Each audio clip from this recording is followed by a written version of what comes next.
kenapa sih gitu kan, ini sampai kapan, ini apa yang terjadi gitu. Terus udah bener-bener down banget gitu kan, sampai ya mungkin bisa dibilang hampir suicide. sempet terlintas dalam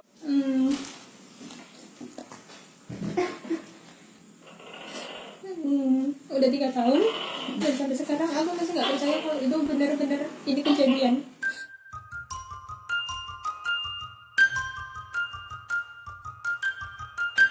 Buat kalian yang suka sama channel aku, kembali aku ingetin jangan lupa subscribe, like, comment, and share.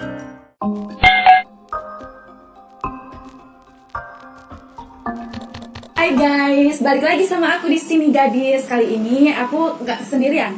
Aku bareng sama 2 temen, 2 sahabat dari SMA. Kita sering main bareng. Siapakah dia? Ya, pasti kalian penasaran banget kan? Tada! Ya. Beb. Oh iya benar. Buat kalian yang belum kenal, pastinya aku akan kenalkan. Ini ada Prakas Gunawan, dia juga punya YouTube channel loh. Buat kalian yang, nah, buat kalian yang penasaran nih, aku tulis nih di bawah sini. Nah, dan ada satu lagi sahabat aku, ada Aku Safida. Oke, dia adalah Safida. Nah, kenapa aku ngajak mereka berdua? Karena aku mau pansos.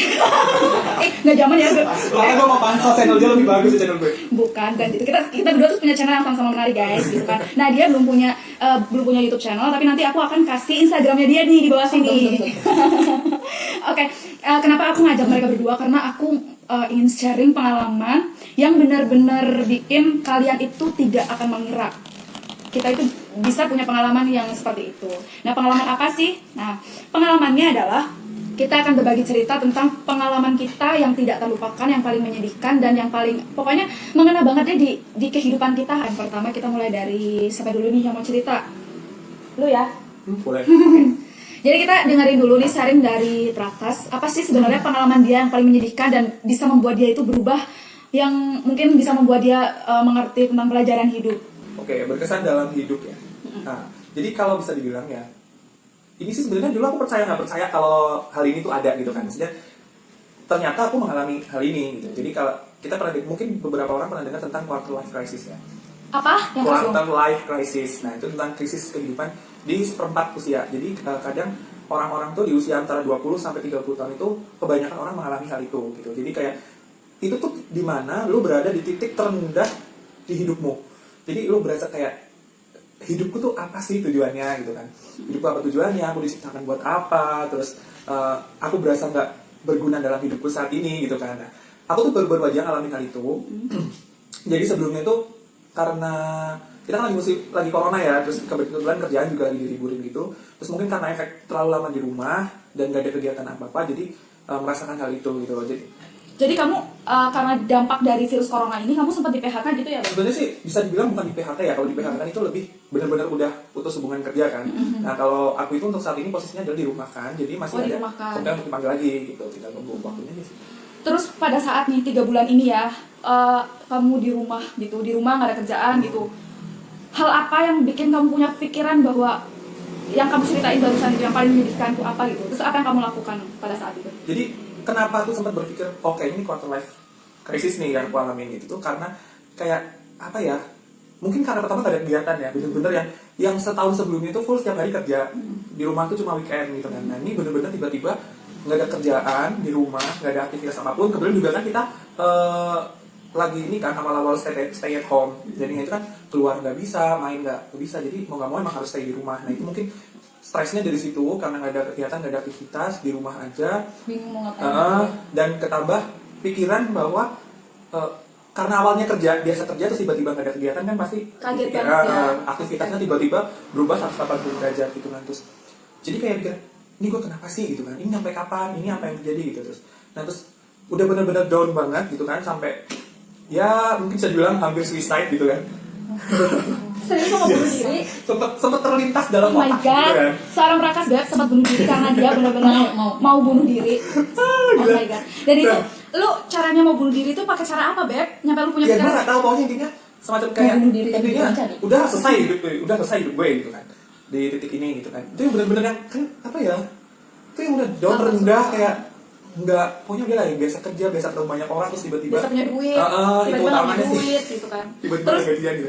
lu sekarang gimana kondisinya nih? Nah. Udah mulai kembali membaik? Udah, atau kalau gua kira saat ini udah lebih baik dari sebelumnya, dan banyak hal-hal yang emang apa ya, sebelum kejadian ini tuh terus sekarang ternyata gini, Buat ternyata lebih baiknya pelajaran gini. ya. Nah, pelajaran apa sih yang bisa lu petik dari kejadian pandemi ini itu apa sih? kalau menurut itu apa ya, lebih ke gimana lu ngehargai sekitar lu. Baik. Paham nggak? Kadang kan kita kayak ini orang ya udahlah, ketemu orang yang mungkin satu rumah atau tetangga gitu kan cuek-cuek aja biasa ya. Tapi setelah ini kan gue ngerasa kayak hidupku itu tujuannya kemana nih? Gitu. Emang kalau diakui atau enggak, emang pandemi ini emang berefek banget sih buat mental terutama, apalagi terlalu sering di rumah. Benar. Jadi- Dan kita nggak punya kayak persiapan sebelumnya tentang pandemi ini nih, gimana caranya kalau kita kehilangan kerjaan, gimana kalau caranya kita tuh nggak bisa ngapa-ngapain, tuh kita nggak ada backingan. Dan mungkin di sini benar-benar kita tuh bisa belajar banget ya tentang yang namanya uang itu mulai sekarang nggak usah boros-boros. Nah, Kita selain harus uang, tabungan. harus ada Kalau tabungan. menurutku selain uang yang ini, kalau uang ini lah, kalau menurutku coba perbaiki kualitas hubungan dengan orang rumah. Oke. Karena interaksi kita selama pandemi itu lebih banyak sama orang rumah. Iya. Jadi perbaiki kualitas, itu aja sih. Perbaiki kualitas sama orang rumah. Jadi kalau ya benar banget tuh Beb. Jadi banyak banget emang temen aku yang curhat. Jadi dia itu mungkin gak akur sama ibunya nih, sama bapaknya nih, sama keluarganya gitu, saudara-saudaranya. Jadi begitu mereka pandemi seperti ini dan dituntut gak boleh pergi, gak boleh bepergian, dan mereka kan dituntut di rumah nih. Nah mereka itu kebanyakan gak betah dan malah justru depresi karena di sekeliling mereka itu apa ya, Mungkin nggak komunikasinya nyaman. kurang. Iya, karena mungkin komunikasi kurang, kalau mungkin mereka nggak punya hubungan yang baik, sehingga di rumah itu bukan malah memberi kenyamanan tapi malah memberi tekanan seperti itu. Nah itu tadi hasil dari sharingnya Prakas. Jadi dia punya pengalaman yang ternyata aku pun sama sekarang tidak tahu tentang. Suicide-nya. Iya bener, cerita menyedihkan itu yang hampir bunuh diri. Oke, sekarang yang kedua kita lanjut aja ke Anissa. Bisa dengan beban Anissa hidupnya. Safida dengan beban hidupnya. Silahkan diceritakan, Dengan beban hidupnya. Beb. Apa sih?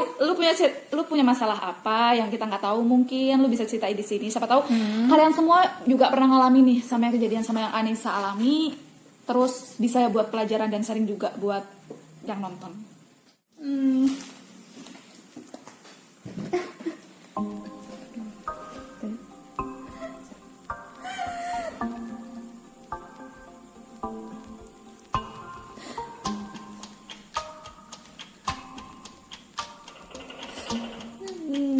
Udah 3 tahun dan sampai sekarang aku masih nggak percaya kalau itu benar-benar ini kejadian.